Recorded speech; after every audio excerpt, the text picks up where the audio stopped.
Baz Cox, West Ham Way TV, outside the London Stadium with young Dave Sullivan Jr. Dave, thanks for turning up, mate. Appreciate it. Dave, there's been loads going around social media about our club, and it's all bad press at the minute. Let's get this nailed out right. What is your thoughts on our new home? Personally, I really like it. I mean, there's a lot of teething problems, as everyone always says. The only move that's actually like worked completely cleanly was the Emirates, and we got all the people from the Emirates to try and make this the best move we could. There's been a few problems. I'm not going to lie, because I'll be lying to everyone who's watching this, and there's been problems. But we're working flat out to try and fix those problems as soon as we can, and under the law, we're doing as much as we can just to push it and make it our home. Do you know what I mean? Listen, I dreamt as a kid of watching my club in front of 60,000, and this is unbelievable for me. But the problems we have had, the security, the safety, is obviously a concern. I must be honest, I brought my niece, 11-year-old, to the 2 European games. She loved it. I couldn't bring her back here at the minute. Yeah. I sit next to away fans, and I witnessed with Watford, and that's not West Ham. Yeah, no, I know. But the one thing with the away fans, they're now adding a segregation. We've made that certain. There's committed segregation. Before I think it was 3 rows. Now it's 9 rows with a mesh. So there's going to be segregation now between the home and away fans. Yeah, that's good. That's probably what's needed as well, because we had that obviously in the Trevor Brooking Lower at Upton Park. So I think every stadium in the country's got it other than here. Yeah, true. And police. What's with the police? The police. Again, I'm not a lawyer. I don't know the exact workings of it, but I can tell you we are doing all we can under every single bit of the law. I keep saying that because I'm not a lawyer, but I'm doing everything we can do to fix it and get police in. When you say we, is that the owners of the club, or is that the owners of the stadium, or both? It's both. But we're putting pressure on the owners of the stadium under our contract to make it safe for our fans, as we feel that what we agreed to hasn't really been kept. There's the duty of care for our fans, which we've got no say in. It's the owner of the stadium's job to do that. Yeah, I get that. And therefore they've got to do it. Do you think that's caused a bit of trouble on the pitch amongst the players? Personally, no. No? I think one thing that didn't help was against Watford.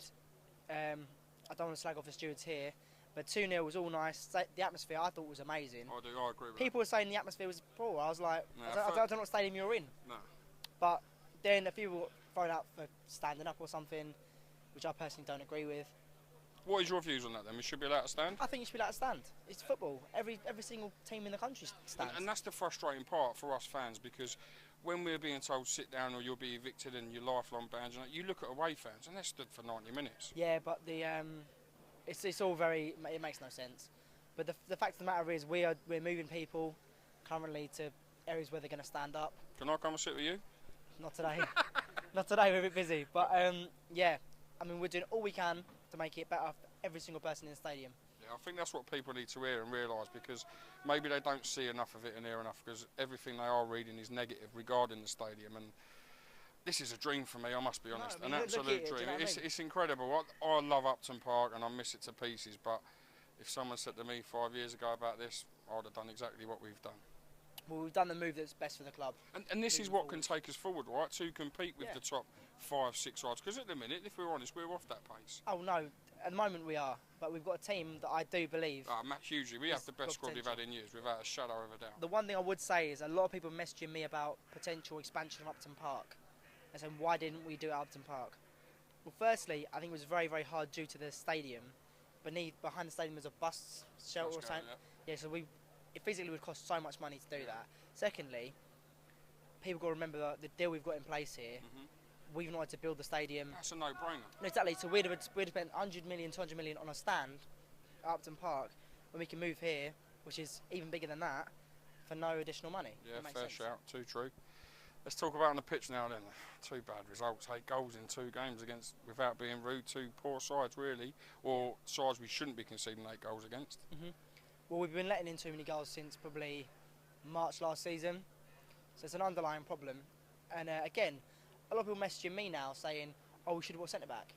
Not one person during the transfer window messaged me about signing a centre-back. There's all that £30 million forward. Sign a striker. We spent all our money on a striker, the ones who wanted to come to us, the ones who, Lacazette, they didn't want to come. Yeah. So it was hard. But now everyone's saying we should have bought a centre-back. It's easy in hindsight. I think a big thing as well, people are moaning that we lost James Tompkins and all, weren't they? Yeah, but I mean, Tompkins he's a great player, but he, as far as I know, only made his debut for Palace. It might be due to injury or it might not go in the same. I'm not too sure. Yeah.